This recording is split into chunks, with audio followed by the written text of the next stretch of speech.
Data market mingguan Nasdaq 11 sampai 15 Maret 2024. Oke, kita lihat untuk minggu lalu itu data yang kita perhatikan itu kan non farm payroll ya, itu ada kenaikan dari 229K, forecast 19K, aktual 275K ya. Tapi kita lihat untuk data lainnya, untuk tenaga kerja lainnya itu ada penurunan ya, itu jelek.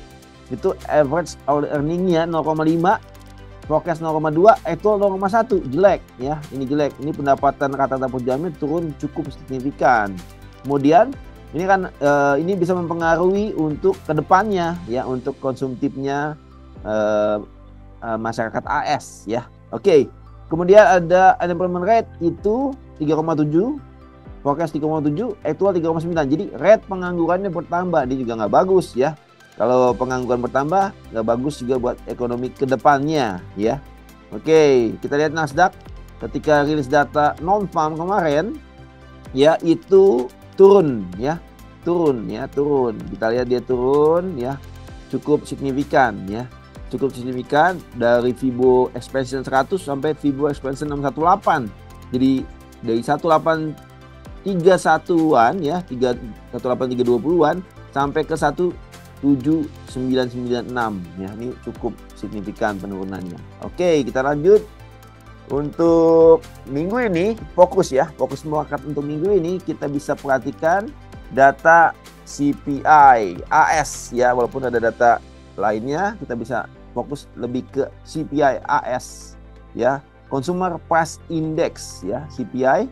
Ini kita bisa perhatikan ada core CPI, ada CPI-nya untuk bulan Februari atau untuk tahunannya. Nah, kita bisa perhatikan ini forecast-nya nanti 3,1 ya, CPI untuk yearly-nya itu 3,1. Ini kita perhatikan.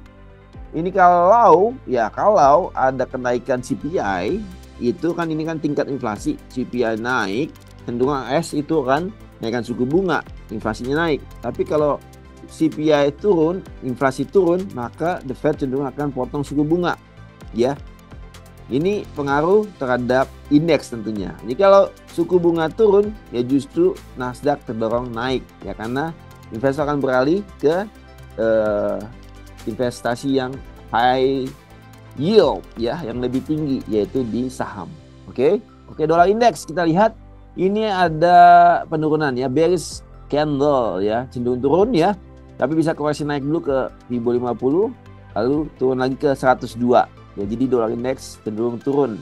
Tapi kalau dolar indeks cenderung turun, itu kita lihat di Nasdaq itu justru cenderung naik ya. Kita lihat untuk Nasdaq dia cenderung untuk naik ya. Ini saat ini di Fibo expansion 618 cenderung naik ke Fibo expansion 100 di 18316. Bahkan bisa lanjut ke Fibo expansion 161.8 di 18834. Jadi cenderung naik. Kita bisa ambil peluang untuk open buy Nasdaq.